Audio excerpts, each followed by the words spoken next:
രാജ്യം തെരഞ്ഞെടുപ്പ് ചൂടിലാണ്. പ്രവാസ ലോകത്തും ചർച്ചകൾ സജീവം. കേന്ദ്രം ആര് ഭരിക്കണം? നമുക്ക് പ്രവാസികളുടെ അഭിപ്രായങ്ങൾ ആരായ? കേന്ദ്രം രാഹുൽ ഗാന്ധി ഭരിക്കണം. ഇന്ത്യ മുന്നണിയാണോ? അതെ.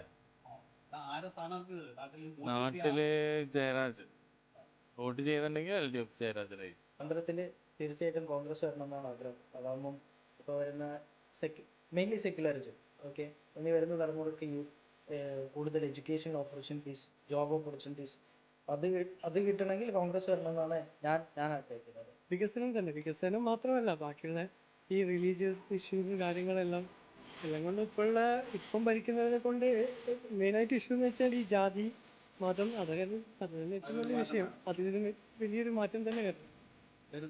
റമീസ്, മണ്ഡലം ഏതാ? മണ്ഡലം കോഴിക്കോട്. കേന്ദ്രത്തിൽ മോദി വീണ്ടും വരണം എന്ന ആഗ്രഹമുണ്ട്. മോഡി വരണം ആഗ്രഹമൊന്നുമില്ല, പക്ഷേ ഇപ്പോൾ ഇന്ത്യ ഭൂരിപക്ഷത്തിലാണ്, കുറെ അവർ വരണം എന്നുള്ളതാണ് ആഗ്രഹം. പേര് ബാസിൽ നിന്നാണ്. മണ്ഡലം ഏതാ? മണ്ഡലം ധർമ്മടം, മണ്ഡലം കണ്ണൂർ. ശക്തമായ മത്സരമാണ് അവിടെ നടക്കുന്നത്. തീർച്ചയായും രണ്ട് ശക്തമായ സ്ഥാനാർത്ഥികളാണ്. ഒന്ന് സുധാകരനും, രണ്ട് ജയരാജൻ. ആർക്കൊപ്പമാണ് നിൽക്കുന്നത്? സുധാകരൻ സുരേഷ് ഗോപിയാണോ പ്രധാന മത്സരം? ശ്രമിച്ചുകൊണ്ടിരിക്കുകയുണ്ട്. പക്ഷെ കെ മുരളീധരൻ ജയിക്കണമെന്നാണ് എൻ്റെ ആഗ്രഹം. എൻ്റെ അഭിപ്രായത്തിൽ രാഹുൽ ഗാന്ധിക്ക് ഒരു ചാൻസ് കൊടുക്കണം എന്നാണ് എൻ്റെ ഒരു അഭിപ്രായം. മോദി 10 വർഷം ഭരിച്ചു, അതിൽ ആൾക്കാർ അത്ര തൃപ്തരല്ല എന്നാണ് എൻ്റെ ഒരു അഭിപ്രായം. മൂന്നാമതും മോദി വരുന്നതല്ല. ആരായാലും ഈ യങ്സ്റ്റേഴ്സിന് ജോബ് കൊടുക്കുന്ന ഒരു ലീഡർ വന്നാൽ മതി ഇന്ത്യയിൽ. ഭരണം മാറണം.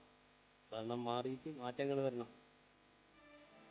മതവും ജാതിയൊക്കെയുള്ള പറഞ്ഞിട്ടുള്ള ഭരണം മാറി സാധാരണ ജനാധിപത്യ രീതിയിലുള്ള ഒരു ഭരണം ഇന്ത്യ ആഗ്രഹിക്കുന്നത് എല്ലാ ആളുകളും. എന്താണ് മോദി വീണ്ടും വരുമോ? മോദി വരാനാ ചാൻസ്. ഇപ്പോഴത്തെ നിലപാട് അങ്ങനെയാണ്. പക്ഷേ വരാൻ താല്പര്യമില്ല. മാറ്റം വേണമെന്നാണ് എല്ലാവരും ആഗ്രഹിക്കുന്നത്.